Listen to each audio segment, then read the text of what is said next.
Hello दोस्तों, आज इस वीडियो में हम लोग डिस्कशन करेंगे जो सेबी नए रूल्स लाने के जो तैयारी कर रहा है उसके बारे में कि वो रूल्स क्या हैं, क्यों इम्प्लीमेंट कर रहे हैं, क्या उनके इम्प्लीकेशंस होंगे। तो ये सारा कुछ हम लोग इसमें डिस्कस करने की कोशिश करेंगे। सबसे पहली बात तो हम लोग ये समझते हैं कि सेबी का व्यू है क्या। सेबी का व्यू ये है कि एफएनओ में ट्रेडिंग बहुत ज्यादा बढ़ गई है, एक्सपोनेंशियली बढ़ गई है। ठीक है ना। आप ये समझ लीजिए कि सेबी का डेटा ये सजेस्ट करता है कि 2018 में 210 ट्रिलियन रुपीस का ट्रेड होता था एफएनओ में, डेरिवेटिव्स में।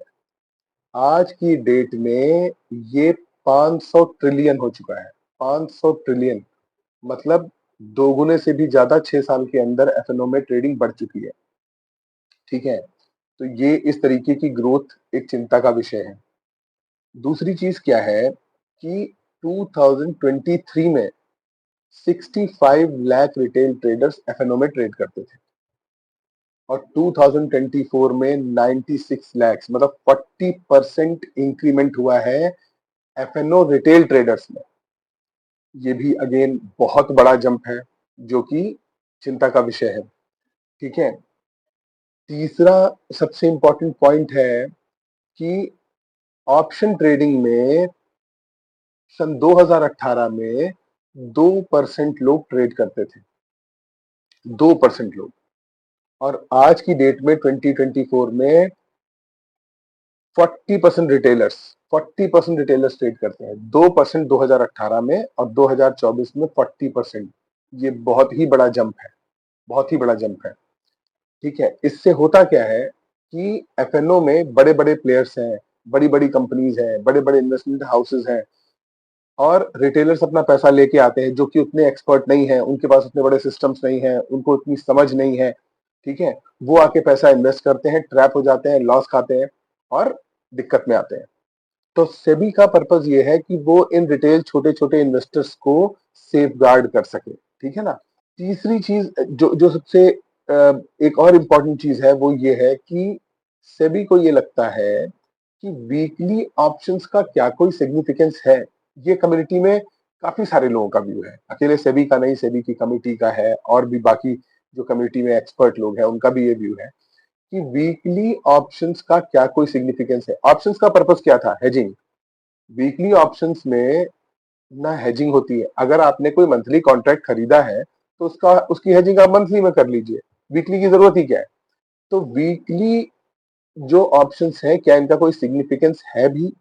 तो ये सारे पॉइंट ऑफ व्यूज हैं सेबी के, जिसको लेकर के वो कुछ नए रूल्स एंड रेगुलेशंस लाने की कोशिश कर रहा है just to mitigate the issues that may arise due to this. ठीक है ना। जो इस तरह की प्रॉब्लम्स आ सकती हैं, रिटेलर्स को सेफगार्ड करना है। ये जो सारे चेंजेस आ रहे हैं, इतने सारे लोग एफएनओ में आ रहे हैं, तो उसके लिए वो कर्ब करने के लिए कुछ चेंजेस लाने की कोशिश कर रहे हैं। ठीक है ना। तो वो चेंजेस क्या है, वो डिस्कशंस क्या है जो भी चल रहे हैं, अब उनके बारे में डिस्कस करते हैं। ठीक है। सबसे पहला और सबसे इंपॉर्टेंट जो चेंज वो लाने का प्लान कर रहे हैं वो है लॉट साइज बढ़ाना। फ्यूचर एंड ऑप्शंस के लॉट साइज को बढ़ा देना। अभी हम लोग जब भी फ्यूचर्स एंड ऑप्शंस में लॉट में ट्रेड करते हैं तो हमारा एक एवरेज लॉट साइज 5 से 6 लाख रुपए का होता है। ठीक है ना। अब ये रिकमेंडेशन है कमेटी की कि उसको बढ़ा के 20 से 30 लाख कर दिया जाए। तो अब अगर लॉट साइज 5 टाइम्स हो जाएगा या 6 टाइम्स हो जाएगा तो ऑब्वियसली छोटे प्लेयर्स ट्रेड नहीं ले पाएंगे, और क्योंकि वो ट्रेड नहीं ले पाएंगे तो ऑब्वियसली रिटेलर्स का पार्टिसिपेशन घट जाएगा और वही उनका पर्पज है। अगर आप, जैसे मैं आपको एग्जांपल दूं, निफ्टी का अभी का जो लॉट है वो 25 का है। ठीक है ना। 25 का लॉट है। अब अगर वो 5 टाइम्स हो गया या 6 टाइम्स हो गया तो वो लॉट पहुंच जाएगा 150 पे। तो अभी जो आपकी रिक्वायरमेंट 70,000 रुपए की होती है वो लगभग आपकी 6 टाइम्स पहुंच जाएगी या 5 टाइम्स पहुंच जाएगी, 6 टाइम्स पहुंच जाएगी। मतलब आप आप 2.5 लाख रुपए में, 3 लाख रुपए में एक लॉट बाय कर पाएंगे। ठीक है ना। तो ऑब्वियसली छोटे छोटे प्लेयर्स जो है वो उसमें से कट जाएंगे। ठीक है। अच्छा, दूसरा पॉइंट क्या है कि दूसरा ये एक सजेशन है कि जितने भी स्ट्राइक प्राइसेस हैं उनको थोड़ा सा कम कर दिया जाए, थोड़े से गैप्स बनाए जाए।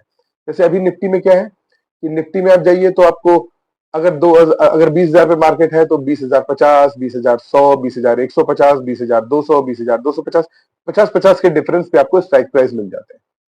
तो होता क्या है कि पोजीशन का कंसंट्रेशन बहुत ज्यादा हो जाता है छोटी छोटी दूरी पे, और मार्केट एक बार में एक तरफ मूव करती है और एकदम से जो जो पोजीशन है वो स्क्वायर ऑफ हो जाती है। तो अगर आप दूर दूर स्ट्राइक प्राइसेस रख देंगे तो दूर ही दूर पोजीशंस होंगी, तो छोटे मोटे मूव से मार्केट में स्पेकुलेशन नहीं आएगा, लोगों को नुकसान कम होगा। तो इसलिए एक ये भी सजेशन है कि स्ट्राइक प्राइसेस को थोड़ा सा दूर दूर किया जाए। ठीक है। तीसरा जो पॉइंट है वो ये है कि ऑप्शन बायर भी, जैसे क्या होता है कि आप मार्जिन से ऑप्शन बाय कर लेते हैं और नेक्स्ट डे आपके अकाउंट से पैसा कट जाता है जो आपने बाय किया। अगर आपने दिन में किया और दिन में एग्जिट कर गए तो आपको कैश नहीं देना पड़ता, ठीक है ना। लेकिन अब सजेशन ये है कि अगर आपके पास प्रेजेंट टाइम में कैश नहीं है, अपना कैश, तो आप ऑप्शन बाइंग नहीं कर सकते। मतलब आप मार्जिन को इस्तेमाल करके बाइंग करके स्पेकुलेशन नहीं कर सकते। तो इससे क्या होगा, जिसके पास एक्चुअली कैश होगा वही ट्रेड में जाएगा, मार्जिन का इस्तेमाल नहीं कर पाएगा। तो ये भी एक तरीका है, जैसे कि जो भी बड़े बड़े प्लेयर्स हैं जो मार्जिन का इस्तेमाल करके इंट्राडे में बाइंग करके मार्केट को स्पेकुलेट करते हैं और उससे रिटेलर्स को नुकसान हो जाता है, तो उसको क्रब करने के लिए अपफ्रंट कैश देना होगा ऑप्शन बाइंग करने के लिए। ठीक है। उसके बाद अगला पॉइंट क्या है, अगला पॉइंट है इंट्राडे मॉनिटरिंग करना पोजीशंस की। अच्छा, इसके बारे में बहुत ज्यादा क्लैरिटी नहीं है कि इंट्राडे में पोजीशन की मॉनिटरिंग करने का इम्प्लीकेशन क्या है, क्या मॉनिटरिंग है, किस तरीके की मॉनिटरिंग है, किस बात की मॉनिटरिंग है, ये अभी क्लैरिटी नहीं है। ठीक है। तो ये पॉइंट बहुत ज्यादा अभी क्लियर नहीं है, तो इसके बारे में मैं कुछ नहीं कहूंगा। उसके बाद है कि मार्जिन की रिक्वायरमेंट जब आप एक्सपायरी के पास पहुंचे तो उसको बढ़ाया जाए। इसका क्या मतलब है और ये क्यों चाहिए? जब आप इसका एक्सपायरी के पास आते हैं तो एकदम से क्या होता है कि आप स्पेकुलेशन के नजदीक आ जाते हैं। अब कोई भी अचानक से जब मार्केट एक्सपायरी से दूर थी तो स्पेकुलेशन आते भी तो ऐसा कोई पोजीशन कटने का डर नहीं था, तो मार्जिन की रिक्वायरमेंट थोड़ी कम भी थी तो कोई दिक्कत नहीं थी। लेकिन अब एक्सपायरी के आप नजदीक आ गए, एकदम से कोई मेजर मूव आया तो आपको मार्जिन ज्यादा रखनी पड़ेगी ताकि पोजीशन को मेंटेन किया जा सके, वरना पोजीशन स्क्वायर ऑफ हो जाएगी। ठीक है ना। अच्छा, दूसरा रीजन क्या है? दूसरा रीजन ये है कि अगर मार्जिन की रिक्वायरमेंट एक्सपायरी के नजदीक जाकर के, और यही सबसे मोस्ट इंपॉर्टेंट रीजन है, मार्जिन की रिक्वायरमेंट अगर एक्सपायरी के नजदीक बढ़ा दी जाएगी तो जिनके पास मार्जिन नहीं है या जो बड़े प्लेयर्स नहीं है वो अपने आप अपनी पोजीशन को एक्सपायरी से पहले ही स्क्वायर ऑफ कर देंगे। तो इससे क्या होगा कि स्पेकुलेशन अपने आप कम हो जाएगा। तो मार्जिन की रिक्वायरमेंट एक्सपायरी के पास बढ़ाने से पोजीशंस रिड्यूस होंगी या लोग मार्जिन रिक्वायरमेंट की वजह से अपनी पोजीशन को काट देंगे और स्पेकुलेशन की संभावनाएं घट जाएंगी। ठीक है। उसके बाद जो आखिरी पॉइंट है वो ये है कि मार्केट के अंदर जो वीकली एक्सपायरीज है, हालांकि हमने पहले डिस्कस किया कि उनका कोई सिग्निफिकेंस नहीं है, लेकिन पूरा एक बिजनेस मॉडल है, पूरा एक सिस्टम खड़ा हुआ है, तो उसको ऐसा नहीं कर सकते कि कल से सब बंद। तो ये भी एक सजेशन आ रहा है कि सभी एक्सचेंजेस को, बीएससी को, एनएससी को ये चॉइस होगी कि वो किसी एक एक इंडाइसिस को चूज करे वीकली एक्सपायरी के लिए, बाकी सब मंथली में ही रहेगा। अब जैसे मान लीजिए निफ्टी के पास फिर निफ्टी है, बैंक निफ्टी है, तो उसमें से वो कोई एक इंडाइसिस चूज कर ले, उसको वीकली में ऑपरेट करे, बाकी मंथली में कन्वर्ट कर दे। उसी तरह बीएससी, बैंकेक्स में या सेंसेक्स में जिसमें भी चाहे वो अपना एक एक्सपायरी वीकली चूज कर ले और बाकी मंथली चूज करें। तो इससे क्या होगा कि वीकली कॉन्ट्रैक्ट्स कम हो जाएंगे, स्पेकुलेशंस कम हो जाएंगे, ओवरऑल स्पेकुलेशन पे इंपैक्ट आएगा। ठीक है ना। तो ये है टोटल खाका अभी तक का, जो कि जो कि जो कि ये है कि सेबी का व्यू क्या है और उसके रिस्पेक्ट में वो क्या एक्शन लेने का प्लान कर रहे हैं। अच्छा, एक दो पॉइंट्स ऐसे हैं जिन पे अभी क्लैरिटी नहीं है। वो है एक ये कि जैसा मैंने आपको बताया कि इंट्राडे मॉनिटरिंग का क्या मतलब है, और दूसरा ये ये जो चेंजेस हैं मार्जिन रिक्वायरमेंट के, क्या ये चेंजेस स्टॉक्स में भी एप्लीकेबल होंगे? बाकी सारे चेंजेस तो वीकली वाले जो है वो वैसे भी स्टॉक्स में एप्लीकेबल नहीं होते, लेकिन क्या मार्जिन रिक्वायरमेंट का जो जो चेंज है वो क्या स्टॉक्स में भी एप्लीकेबल होगा, इसके बारे में भी अभी क्लैरिटी नहीं है।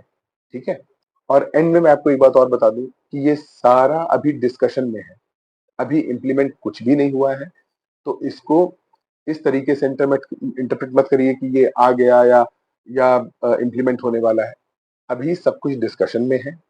अभी अभी इस पे एक सहमति बनने के बाद ही इसको कैसे इम्प्लीमेंट करना है, फेज वाइज करना है, किस चीज को पहले करना है, किस चीज को बाद में करना है, ये सारी चीजें बताई जाएंगी। ठीक है, तो ये थी इन्फॉर्मेशन। बाकी इसके बारे में जब भी डिटेल इन्फॉर्मेशन आएगी तो मैं फिर नेक्स्ट वीडियो बना करके आपको बताऊंगा इसके बारे में। ठीक है, आई होप आपको क्लैरिटी होगी कि क्या चल रहा है अभी। और अगर आपको फिर भी कोई क्वेश्चन और क्लैरिफिकेशन है तो आप मुझे कमेंट बॉक्स में बताइएगा, मैं उनको आंसर करने की कोशिश करूंगा। मिलते हैं अगले वीडियो में, टिल देन बाय बाय।